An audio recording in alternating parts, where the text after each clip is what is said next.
Second Battle of Chuenpi.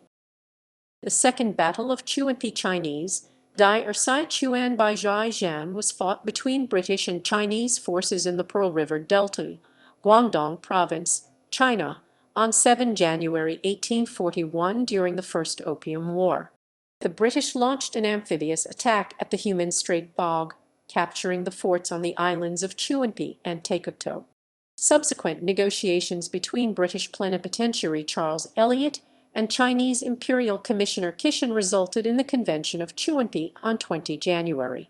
As one of the terms of the agreement, Elliot announced the cession of Hong Kong Island to the British Empire, after which the British took formal possession of the island on 26 January. Background: in September 1840, the Daeguang Emperor of the Qing dynasty fired Imperial Commissioner Lin Zixu and replaced him with Qishan. British Foreign Secretary Lord Palmerston instructed Plenipotentiary Charles Elliot to have the ports of Canton, Amoy, Fuzhou, Ningpo, and Shanghai opened for trade, to acquire the cession of at least one island, or if the Chinese refused, the establishment of a secure British enclave on the mainland, and to secure compensation for confiscated.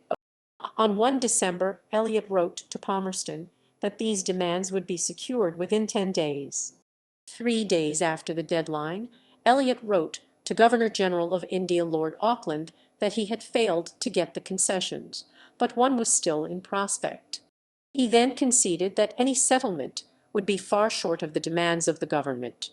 In negotiations with Qishan, Elliot wanted $7 million over a period of 6 years and the surrender of Amoy and Qishan as permanent British possessions. Qishan offered $5 million over 12 years, so they agreed to $6 million. However, Qishan refused Elliot's territorial demands. On 17 December, Elliot countered with an offer to abandon Qishan, which the British captured in July 1840, and for another port to be chosen later in its place.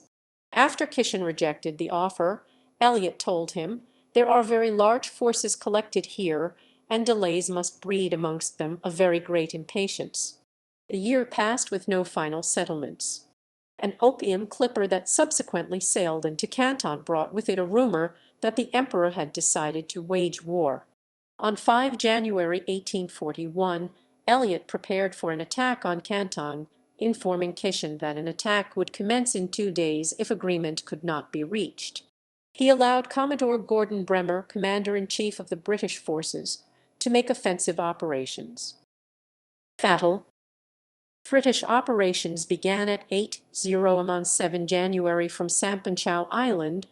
By 9:00 am, the East India Company steamers Enterprise, Madagascar, and Nemesis assisted in embarking the following forces, who landed unopposed 2 miles (3.2 kilometers) below the Chuenpi Island artillery batteries.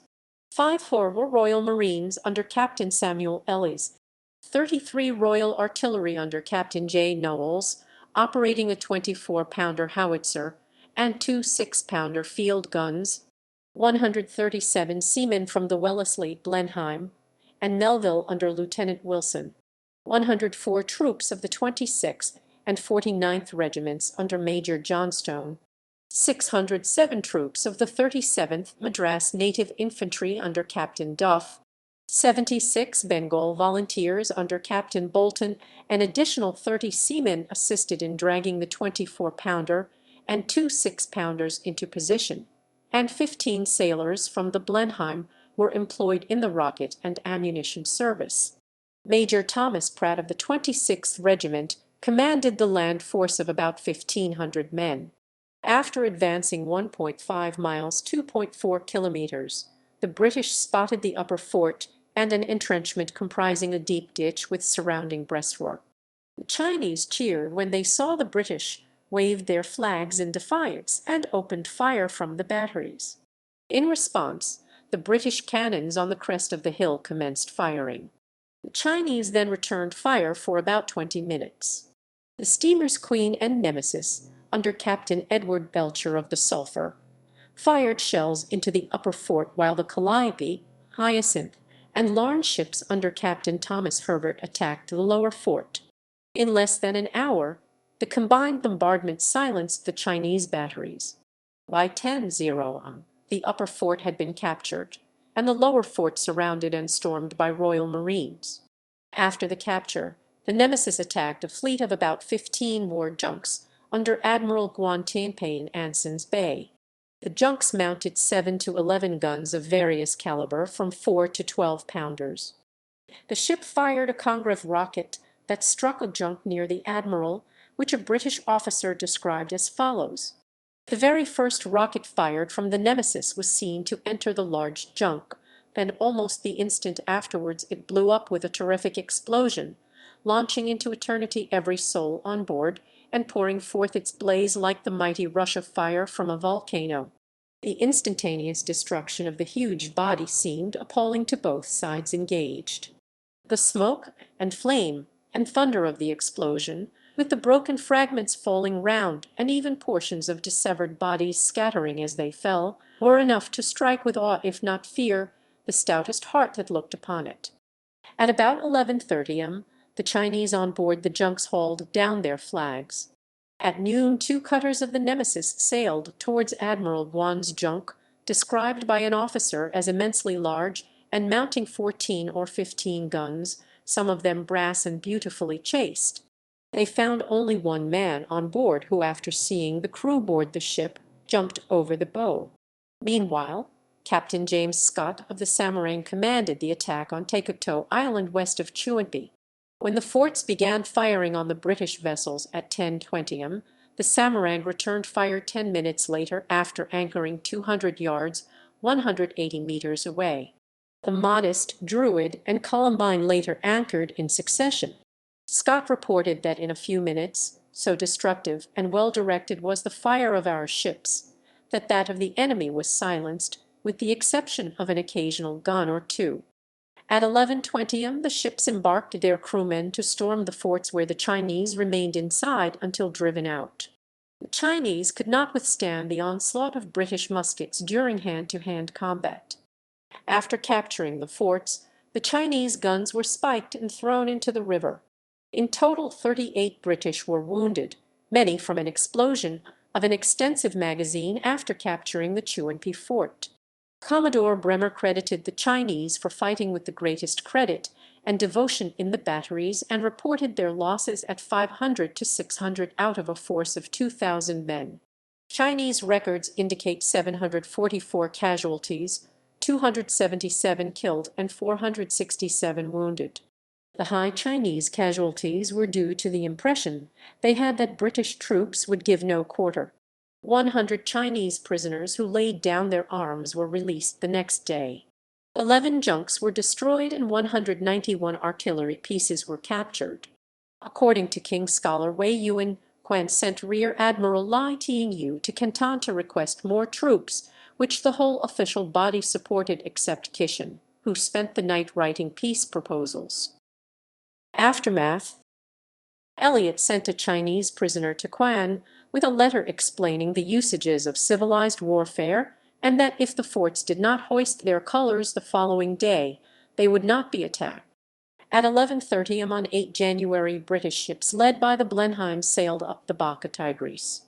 As they approached Ananhoi Island north of Chuenpi, a boat rowed by an old woman displayed a white flag. A man from the ship was taken on board a British vessel to deliver a request from Quan that hostilities be suspended for 3 days in order to contact Qishan. Cancellation of the attack order prompted Lieutenant John Auchterleny to note that it certainly created a feeling of great disappointment throughout the fleet. Elliot addressed the cancellation in a circular aboard the Wellesley. A communication has been received from the Chinese commander-in-chief, which has led to an armistice, with the purpose to afford the High Commissioner time to consider certain conditions now offered for his acceptance. On 20 January, after the Convention of Chuenpi, Elliot announced the conclusion of preliminaries. They involved the cession of Hong Kong Island to the United Kingdom, a £6 million indemnity payable to the British government, direct and equal ties between the countries, and trade in Canton to be opened within 10 days following the Chinese New Year. They also agreed to the restoration of Chuenpi and Taikoktow to the Chinese and the evacuation of Qishan. On 26 January, the Union Jack was raised on Hong Kong, and Commodore Bremer took formal possession of the island, under a feu de joie from the Marines and a royal salute from the anchored men of war. On 29 January, Elliot proclaimed that Chinese natives shall be governed according to the laws and customs of China, every description of torture excepted. When the news reached the emperor, he ordered Qishan to be degraded from his office and to stand trial at the Board of Punishments. Qishan faced several charges, including giving the barbarians Hong Kong as a dwelling place. In his response, he claimed, "I pretended to do so from the mere force of circumstances, and to put them off for a time, but had no such serious intention." The court denounced him as a traitor and sentenced him to death. He was imprisoned for several months, but at the end of 1841 he was allowed, without authority or rank, to deal with the British. On 21 April 1841, Lord Palmerston wrote a letter of reprimand to Elliot and recalled him for not securing the earlier demands as ordered. Palmerston dismissed Hong Kong as a barren island with hardly a house upon it. In May 1841, Henry Pottinger replaced Elliot as plenipotentiary. Queen Victoria addressed the events in a letter to her uncle, King Leopold I of Belgium, on 13 April. "The Chinese business vexes us much, and Palmerston is deeply mortified at it. All we wanted might have been got, if it had not been for the unaccountably strange conduct of Charles Elliot, who completely disobeyed his instructions and tried to get the lowest terms he could. The attack and storming of the Chuenpi forts on the 7th of January was very gallantly done by the Marines, and immense destruction of the Chinese took place.